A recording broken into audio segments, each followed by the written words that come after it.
سر یہ آپ نے سب کچھ دیکھنا تو عمر سیریز دیکھے. قطر والوں نے 30 کے اوپر سیدنا عمر فاروق رضی اللہ تعالیٰ کی پوری بایوگرافی فلمائی ہے, ان کو سینٹر کر کے نبی علیہ السلام کی سمجھ لیں سیرت فلما دی ہے ویڈیو میں. اس میں یہ ساری کی ساری انہوں نے مناظر جو ہے نا جو کریٹیکل ہیں وہ سارے فلمائے ہوئے ہیں. تو سہیل ابن عمرو آیا تو پھر حضرت ابوبکر نے کہا کہ لگتا ہے اب صلح ہو جائے گی, کیونکہ وہ ذرا سمجھدار آدمی تھا, اور وہی ہوا. اس نے کہا جی آپ ہمارے ساتھ معاہدہ کر لیں. نبی علیہ السلام نے فرمایا ٹھیک ہے. تو کاغذ قلم یعنی اس وقت جو چمڑا تھا اور قلم منگوائی گئی, بخاری شریف میں الفاظ موجود ہیں. نبی علیہ السلام نے یعنی اس میں لکھی ہوئی تھی بسم اللہ الرحمن الرحیم, تو اس نے پہلا اعتراض ہی بسم اللہ کے اوپر کر دیا, کیونکہ مشرکین عرب اللہ تعالیٰ کے لیے رحمان اور رحیم کے لفظ کو نہیں مانتے تھے. اسی لیے وہ سورۃ الکہف میں آتا ہے نا سورہ بنی اسرائیل میں کہ اللہ کو اللہ کہہ کے پکارو یا رحمان کہہ کے, یہ سب اچھے نام اللہ ہی کے ہیں. وہ اللہ نے اصل میں انکارات کیا تھا. اس نے کہا جی یہ بسم اللہ کو نہیں, ہم آپ بِاسْمِ کا اللہم لکھیں. نبی علیہ السلام نے فرمایا ٹھیک ہے جی, کاٹ کے بسمی کا اللہم لکھ دیتے. اللہ گالتے ہوئی سی.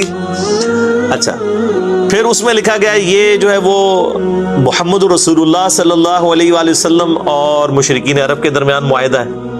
اس نے کہا جی ہم تو آپ کو اللہ کا رسول مانتے ہی نہیں ہیں, اگر رسول مانتے ہوتے تو آپ کے ساتھ لڑائی کرتے ہم, تو آپ اس کو محمد ابن عبداللہ کرتے ہیں. سیدنا علی چونکہ آپ کے کاتب تھے تو نبی علیہ السلام نے سیدنا علی سے کہا کہ یہ تم نہ کاٹ کے نا تو محمد ابن عبداللہ کرتے. تو سیدنا علی نے قلم پھینک دی, کہا یا رسول اللہ میں تو آپ کا نام نہیں کاٹ سکتا.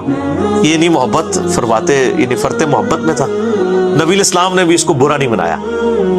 آپ نے فرمایا اچھا یہ قلم مجھے دو, مجھے بتاؤ کہاں لکھا ہوا ہے. تو بتایا گیا یہ لکھا ہے. تو آپ نے اپنے مبارک ہاتھوں سے ایسے لکیر پھیری, اور بخاری کے الفاظ ہیں, اس میں میرا کلپ بھی ہے نبی علیہ السلام کی ہینڈ رائٹنگ, کہ آپ علیہ السلام نے اپنے ہاتھوں سے محمد بن عبداللہ لکھا. چونکہ آپ لکھنا پڑھنا تو جانتے نہیں تھے, یہ آپ کا معجزہ تھا. تو وہ اس میں الفاظ ہیں حدیث کے کہ آپ کی رائٹنگ اتنی اچھی نہیں تھی, کیونکہ یہ قرآن میں سورہ عنکبوت کی آیت نمبر 51 ہے کہ یہ نبی علیہ السلام کا معجزہ قرآن ہے. اس سے پہلے 49 50 میں آتا ہے کہ اگر یہ نبی دائیں ہاتھ سے کچھ لکھ سکتے ہوتے تو کافر کہتے یہ کتاب انہوں نے خود لکھی ہے. تو یہ آپ کا معجزہ تھا کہ آپ امی تھے. بہرحال معاہدہ لکھا گیا, اس کے اوپر یعنی سگنیچرز بھی ہو گئے. اب حضرت عمر کی تسلی نہیں ہو رہی. صحیح بخاری میں حدیث ہے, حضرت عمر آئے کہا یا رسول اللہ ہم سچے نہیں ہیں. بالکل سچے ہیں جی. یہ کافر کے جھوٹے نہیں ہیں, کہا جھوٹے ہیں. اچھا جی. پھر کہا یا رسول اللہ وسلم کیا ان کے جو مقتولین ہیں وہ دوزخ میں اور ہمارے مقتولین جنت میں نہیں ہیں؟ فرمایا بالکل. تو یا رسول اللہ ہم کیوں پھر ان کے ساتھ دب کے صلح کر رہے ہیں؟ کیونکہ اس میں شرائط 3 شرائط تھی. پہلی شرط یہ تھی کہ اگر کوئی کافر مسلمان ہو کے یعنی مدینہ شریف آ جائے تو نبی علیہ السلام پابند ہیں اس کو واپس کرنے کے. لیکن اگر کوئی مسلمان واپس آ گیا مکے تو مشرکین عرب اس کو واپس نہیں کریں گے. یہ دوسری شرط تھی. اب یہ تو دب کے صلح کرنے والی بات تھی. اور تیسری شرط یہ تھی کہ اس سال آپ عمرہ نہیں کریں گے, ہمارے بھی ناک رہ جائے, آپ واپس چلے جائیں, اگلے سال آ کے آپ عمرہ کر لیں, قضا کر لیں. یہ 3 شرائط تھی. اب تینوں شرائط بظاہر ان کی فیور کے اندر تھی, بالکل ون سائیڈڈ تھی نا. لیکن اللہ تعالیٰ جب حضرت عمر فاروق نے اعتراض کیا تو حضرت عمر نے نبی علیہ السلام فرمایا کہ مجھے اللہ نے حکم دیا. اب نبی جب اللہ کی وحی کے ساتھ کوئی کر رہا ہے اس پہ تو کوئی اعتراض نہیں. مال حضرت عمر کی تسلی نہیں ہوئی. آپ اس خاموشی سے نکل کے جا کے حضرت ابوبکر صدیق رضی اللہ تعالیٰ سے جا کے کہا کہ یہ دیکھیں ایک صلح کر لیے. تو حضرت ابوبکر نے پھر حضرت عمر کو ڈانٹا اور کہا کہ وہ اللہ کے رسول ہیں. وإذا أتانا أحد من قريش مسلما بغير إذن وليه نرده عليهم وإذا جاء قريشا أحد ممن معنا لم يرده علينا كيف يكون هذا؟ يا عمر إنه عبد الله ورسوله لا يفعل إلا ما يأمره الله به فالزم غرزه.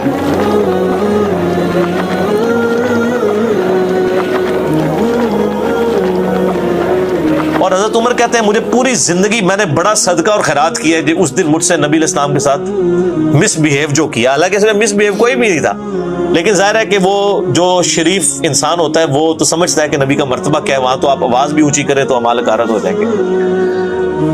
بہرحال یہ 3 شرائط طے پا گئی.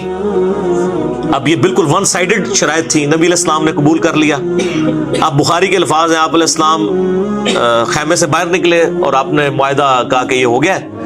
تو اب اس طرح کرو کہ سب لوگ جو ہے نا یہیں پہ قربانیاں اپنی قربان کر دو. ویسے تو قربانی قربان کرنے کے بعد حلق کروانا ہوتا ہے, قربانی ادھر ہی کرو, حرم تک جانے کی ضرورت نہیں, یہیں کر کے اپنا حلق کروا دو, یعنی بال منڈوا دو, اور ساتھ ہی جو ہے وہ احرام بھی کھول دو. تو کوئی صحابی بھی نہیں اٹھا اس کے لیے. دوسری دفعہ کا, تیسری دفعہ کا, یہ پہلا اور آخری موقع تھا کہ نبی علیہ السلام نے 3 دفعہ صحابہ کو حکم دیا اور کوئی بھی ماننے کے لیے تیار نہیں ہوا. یعنی وہ سارے ہی ناراض تھے اس صلح کے اوپر. اب نبی علیہ السلام کی ایک مبارک عادت تھی کہ آپ ہر سفر میں اپنی کوئی نہ کوئی بیوی ساتھ رکھا کرتے تھے, قرآن اندازی کرتے تھے, بخاری میں آتا ہے ایک بیوی کو ساتھ لے جاتے تھے. اس سفر میں حضرت ام سلمہ آپ کے ساتھ تھی, وہ خیمے میں بیٹھی ہوئی تھی. یہ سب سٹوری نہیں میں پڑھ رہا, یہ میں جتنا کچھ بیان کر رہا ہوں یہ بخاری مسلم میں موجود ہے, ٹھیک ہے جی. تو ام سلمہ کے پاس آئے اور کہا کہ یہ تو میری بات ہی نہیں کسی نے مانی, میں نے 3 دفعہ اناؤنسمنٹ کی ہے. تو ام سلمہ نے پھر بڑا زبردست مشورہ دیا. انہوں نے کہا کہ آپ ان کو چھوڑ دیں, آپ سب سے پہلے اپنی قربانی خود قربان کریں, اپنا حلق کروائیں اور احرام کھول دیں. نبی علیہ السلام باہر نکلے, اپنی قربانی کو قربان کیا, حجام کو بلوایا, سر حلق کروا دیا, احرام کھول دیا.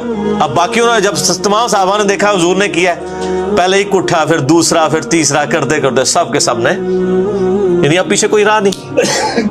این ممکن ہے کہ صاحب یہ سوچ رہے ہوں کہ کوئی شاید کوئی نیا حکم نازل ہو جائے تو شاید کوئی نہ کوئی ہمیں اجازت مل جائے, کیونکہ صحابہ تو چاہ رہے تھے کہ ہم ان کے ساتھ لڑائی کریں گے اور یہ معاملہ کریں گے. اس دوران ایک اہم واقعہ ہوا جو بخاری مسلم دونوں میں موجود ہے کہ حضرت عثمان غنی رضی اللہ تعالیٰ عنہ کو نبی علیہ السلام نے اپنا سفیر بنا کے مشرکین عرب کے پاس ڈسکشن کے لیے بھیجا. انہوں نے ان کو وہاں پہ قید کر لیا, یعنی محصور کر لیا, واپس نہیں آنے دیا.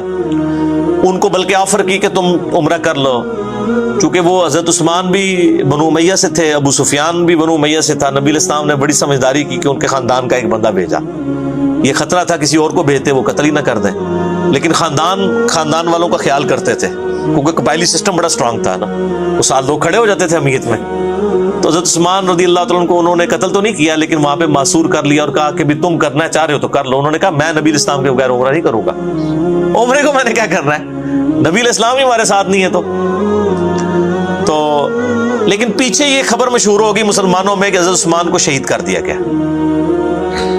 اب چونکہ علم غیب والا تو معاملہ بعد میں شروع ہوا ہے, اس زمانے میں تو کوئی نہیں ہوتا تھا. نبی علیہ السلام تک بھی خبر پہنچی, اللہ نے چونکہ وحی سے نہیں بتایا, آپ حضور کو بھی یہ بات نہیں پتا تھی. آپ نے ایک درخت کے نیچے صحابہ کرام کو جمع کیا اور موت کے اوپر بیعت لی پہلی دفعہ کہ مر جائیں گے, یہاں سے نہیں جائیں گے جب تک کہ عثمان کے قتل کا بدلہ نہ لے لیں. بل قتلوا عثمان قاتلهم الله. ويحك ما قلت. لا نبرح حتى نناجز القوم وهو يدعونا إلى تلك الشجرة نبايعه ألا نفر حتى يفتح الله بيننا وبين قريش. تو بیعت والا یعنی یہ معاملہ ہوا. خیر اللہ کا کرنا ہوا. حضرت عثمان غنی پھر اس دوران ان کو جب پتہ چلا وہ ڈر گئے, انہوں نے حضرت عثمان کو واپس بھیج دیا. لیکن یہ اصحاب شجرہ کے بارے میں صحیح مسلم میں حدیث ہے کہ جن لوگوں نے اس درخت کے نیچے نبی علیہ السلام کی بیعت کی ہے ان کو آگ نہیں چھوئے گی. اور قرآن پاک میں بھی اللہ تعالیٰ نے اسپیسیفکلی یہ جو اس میں آیات نازل ہوئی نا, رضی اللہ عنہم ورضوا عنہ اور محمد رسول اللہ والذین معہ اشداء علی الکفار, یہ اسپیسیفکلی صلح حدیبیہ کے صاحب کے بارے میں جو واقعی جانثار تھے. ہم بعد میں اجتہاداً سب پہ لگا لیتے ہیں, لیکن اسپیسیفکلی یہ آیات ان لوگوں کے لیے نازل ہوئی. تو حضرت عثمان غنی رضی اللہ تعالیٰ عنہ کی طرف سے نبی علیہ السلام نے اپنا ہاتھ بلند کیا. آپ نے فرمایا یہ میرا ہاتھ ہے اور یہ عثمان کا ہاتھ ہے, میں اس کی بھی بیعت یعنی لیتا ہوں. اور قرآن میں اس بیعت کو یعنی ایسی بیعت کہا گیا کہ اللہ تعالیٰ نے فرمایا کہ یہ بیعت جب کی جا رہی تھی تو تمہارے ہاتھوں پر اللہ کا ہاتھ تھا, یعنی نبی علیہ السلام آن دا بہاف آف گاڈ بیعت لے رہے تھے. جو سورہ توبہ میں آتا ہے اللہ تعالیٰ نے مومنین کی جانیں جو ہیں وہ اور ان کی مال جنت کے بدلے میں خرید لی ہیں, تو مومن اس بیعت کے اوپر خوشیاں منائیں. بیعت کہتے ہیں, بے اردو میں لفظ استعمال ہوتا ہے نا, با یا عین, بیچنے کو. تو مومنین نے اپنے آپ کو بیچ دیا اللہ کے سامنے, اپنے مال کو اور اپنی جان کو جنت کے عوض. تو یہ جو پیری مریدی والی بیعت ہے نا, یہ آپ جا کے لوگوں کے سامنے اپنے آپ کو بیچ دیتے ہیں, پھر واقعی وہ تانوں خرید ہی لیندے نے جو کچھ کردے نا تواڈے نال, کردے صحیح نے ویسے. تو بیعت کریں اللہ اور اس کے رسول کی عز و جل و صلی اللہ علیہ وآلہ وسلم.